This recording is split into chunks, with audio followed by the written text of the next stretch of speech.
Welcome to Disney A to Z and another episode of our 10 Things You Didn't Know About Walt Disney World. I am a huge fan of Disney World and I love finding all of the did you know nuggets hidden throughout the parks and the resort.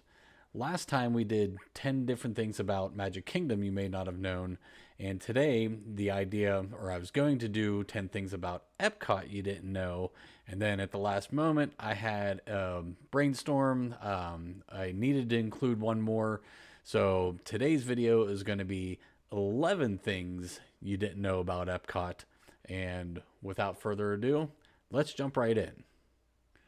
Number 1, the shape of Epcot. A lot of people don't realize that Mother Nature actually had a lot to do with the shape and layout of Epcot. When they were clearing land to construct Epcot, they noticed a certain area where trucks were sinking into the ground and constantly have to be towed out. What they discovered there was a massive sinkhole. And if you're unfamiliar with what a sinkhole is, it's where the soft limestone rocks underneath the ground get eroded away by rainwaters, leaving a void which then eventually collapses in. And Florida is chock full of them. So once they noticed this sinkhole, they didn't have much choice except to dig out and clear out the whole sinkhole area. And this sinkhole ended up being much bigger than anyone anticipated. And since you can't build anything on it, and now you have a giant gaping hole in the ground, they were left with little choice but to make it part of the landscape of the park. And the decision was made to fill in the sinkhole with water, and that is what we now call World Showcase Lagoon. So the whole lagoon is what used to be a sinkhole. And a bonus fact is that the depth of some areas of the sinkhole went up to 300 feet. To put that in a little bit of context, Cinderella Castle measures in at 189 feet, so you could actually fit Cinderella Castle inside the sinkhole of World Showcase Lagoon. So next time you're in the area, just make sure you hang on to your belongings. Don't drop anything in the water because it's not coming back. Number 2, World Showcase What If. Now it's hard to imagine World Showcase being anything but what we know it today. But there were originally some very different plans for World Showcase. The photos coming up here in a moment, courtesy of D23, show a couple of those different options. Number 1, the first one, World Showcase was planned to be its own park along Seven Seas Lagoon. And this would be directly across from Magic Kingdom, right about the area where the Ticket and Transportation Center is today. Now, the second what if shows World Showcase as part of Epcot, but in a much different fashion. These would be 2 large indoor structures where each country has its own piece of what I call the pie shape. So it's 2 big pie-shaped structures, and each sliver of the pie would be for a different country. Now, this was to kind of give each country the same amount of front-facing real estate, but then if the country so chooses, they could expand back out the backside of the pie structure.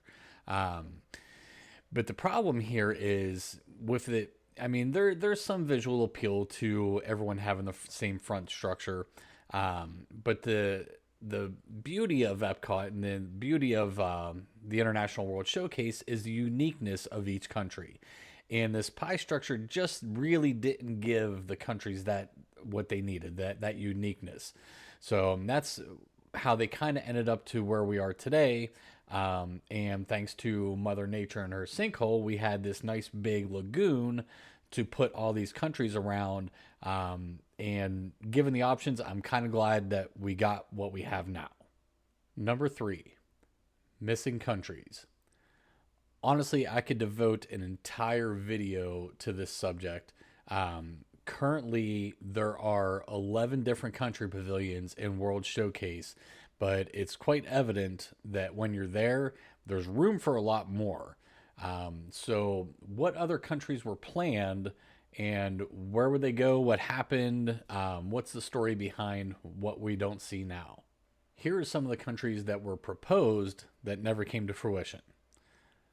Russia, complete with the onion domes, large central square, its own ride.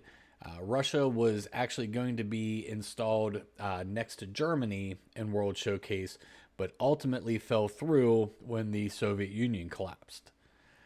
Switzerland was another country that was going to be located near Germany, and if Switzerland was built, it would have brought with it its own copy of Disneyland's Matterhorn. But unfortunately, and like most countries on this list, it fell through due to not being able to find a sponsor for it. Venezuela, Spain, Israel, and Africa. Now, these four were actually announced by EPCOT to be coming in what was going to be called Phase 2 of World Showcase. We know that Africa was at least further along in the planning stages because we still have the African outpost between China and Germany now. Now, the reason they started installing this, they wanted to make sure the theming match, get the colors right, and Disney thought that if they had enough there built, it would help entice an African country to sponsor the pavilion. But unfortunately, sponsorships just could not come through. Other countries that were planned, Iran, Denmark, Costa Rica, and the Philippines. So there was definitely a lot more interest in expanding World Showcase, and there's still a lot of room. We know there's at least one or two slots between China and Germany. One spot between Germany and Italy, where the model trains are in Germany. There's a couple spots over by the UK and Canada. So there's definitely room for expansion. So what country or countries would you like to see added to Epcot's World Showcase? Number 4, Mount Fuji. So the Japan Pavilion was actually set to get its own ride.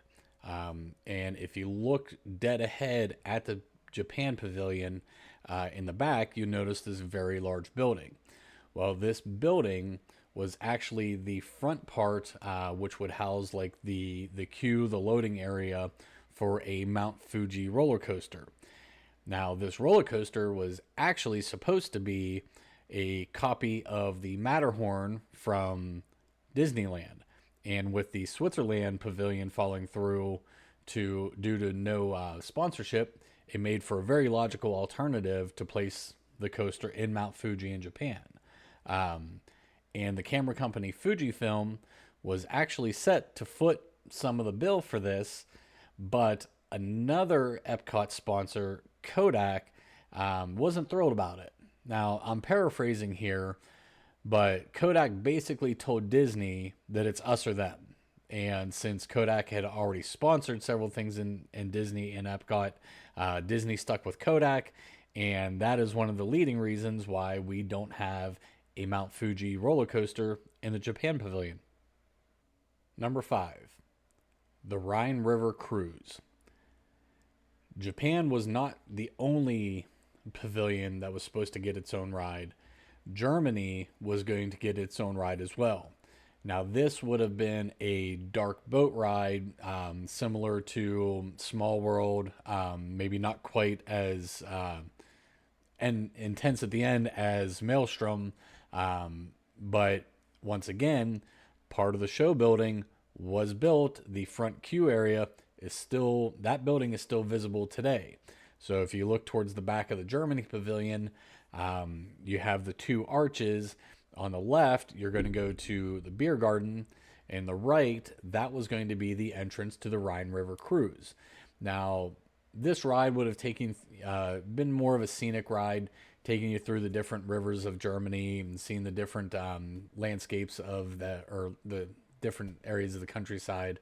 But that doorway, for years, Underneath this arch here was covered by two large wooden doors, and that was hiding the front of the queue area. Since then, those doors have been removed. Now you have this nice big wall with a beautiful mural on it. And that is all that's left to remind us that, once again, another pavilion was going to have a ride. Number 6, Spaceship Presidents. I'm sure when you ride Spaceship Earth, you notice the dozens of animatronics used to fill up all the different scenes. I mean, it's a pretty lengthy story, so they need as many animatronics as they can. What you may not know is that some of these animatronics are quite familiar and have other places or other homes throughout Disney. Some of the animatronics are U.S. presidents, taken from the molds taken from the Hall of Presidents. Now, you're wondering, why are the presidents in Spaceship Earth? The answer is really simple. It's a cost-saving move on Disney. When the scenes go by so quickly, it's very hard to notice that some of the presidents. Teddy Roosevelt is a Roman senator.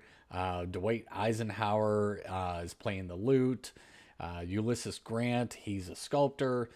Unless you're really looking at these, you're never going to notice. So it was much easier and a way to save money for Disney to reuse these same molds and just put different clothing and just dress them up a little differently, so that you'll never even notice when you're riding Spaceship Earth all the different reused animatronics. Now, next time you ride, see which animatronics you can spot that might have been reused from another area. Number 7, Mission to Mars. I've said it before that Disney loves to reuse different props whenever they can. And inside Mission Space, there is a pretty awesome tribute to its predecessor, Mission to Mars, which was a popular attraction in Magic Kingdom and also Disneyland. And once the Magic Kingdom version closed, Disney keeps as many of their props as possible, and you'll see a very big one in Mission Space. So at the end of the queue, right before you're sorted into the different pre-show rooms, on the right-hand side, you see a giant control room behind glass windows. This control room is the original, it's the same control room from the Mission to Mars ride that used to be in Magic Kingdom. So it's just a testament to, Disney acknowledging what came before, but at the same time saving a little bit of money by using something that they already had in a different ride. Number 8, Mary Poppins UK expansion. Back in 2019, Disney announced an expansion for the United Kingdom Pavilion to include a new Mary Poppins area based on Cherry Tree Lane from the films. And this area also would have got a Mary Poppins themed ride, which was slated to be kind of an indoor teacups ride. Unfortunately, since that point in time, Disney has been radio silent on anything involving a UK expansion. Now, at this point, the project is either indefinitely shelved or canceled outright, because we just had another D23 and there was zero mention of any kind of Mary Poppins expansion.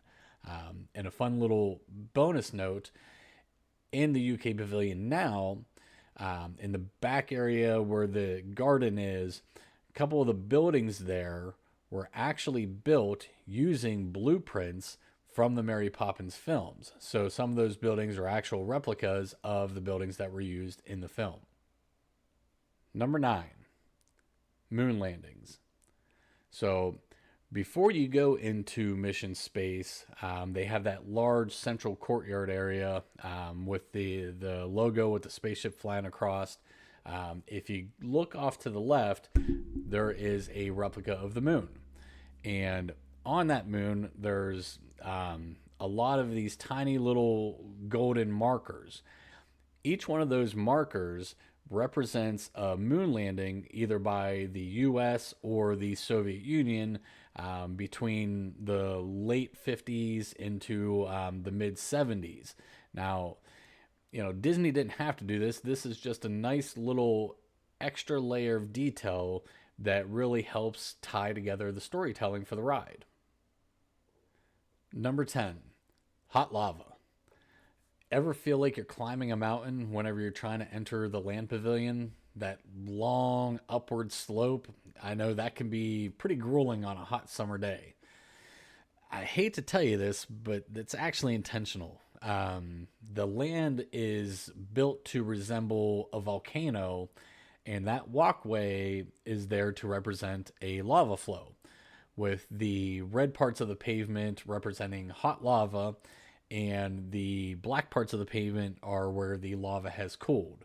But that is what that long upward walkway is supposed to represent. And to take it even a step further, at the top of those walkways, that walkway, there are mosaics on each side. These are there to represent the different layers of earth as if you're actually going into the volcano. Now, these mosaics are fantastic in that they represent all the different minerals of the earth. There's over 60 of them, including gold, granite, slate, glass, all kinds of minerals are represented there. And a nice little bonus fun fact, one of the artists for those mosaics worked on another very popular mosaic in Disney World, and that is the Cinderella mosaic inside Cinderella Castle. Number 11, Terror in Morocco. Now, this was the bonus Easter egg that I happened to think of when I was creating this video, but it has to do with the fact that you can see the Tower of Terror from inside EPCOT. Now, usually this is a giant no-no in Disney storytelling, but Disney found a way to make this work. So when Disney plans any kind of new ride or attraction, one of the first things they do is they put up balloons to see the sightlines, to see where you're going to be able to see this from. Do they need to add in landscaping to help hide this from certain areas? And that's why it's hard to tell one area from another when you're inside a Disney park. So what they noticed was that when they put these balloons up, you can see Tower of Terror from inside Epcot. Now, this doesn't happen in Disney parks. So they came up with an ingenious plan.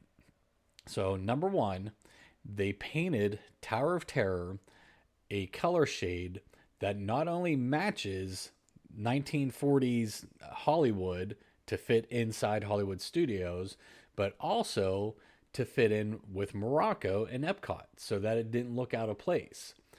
Furthermore, they designed the top of the Tower of Terror to fit in with the buildings in the Morocco Pavilion. So once again, it didn't seem out of place when you're looking at it from inside Epcot. Now, this is just a testament to Disney Imagineers and the lengths they go to make sure that all the storytelling stays intact. And, the one instance where you can see one park from another, that it completes the story in both of those parks. That's all I've got today. I hope you enjoyed the video, and more importantly, once again, I hope you learned something new about Epcot. If you have a favorite Epcot Easter egg, please drop it in the comments, and I'll get it included on the next Epcot video. But thanks for tuning in, and if you did enjoy the video, please hit the like button and subscribe to the channel so you never miss any of the new content.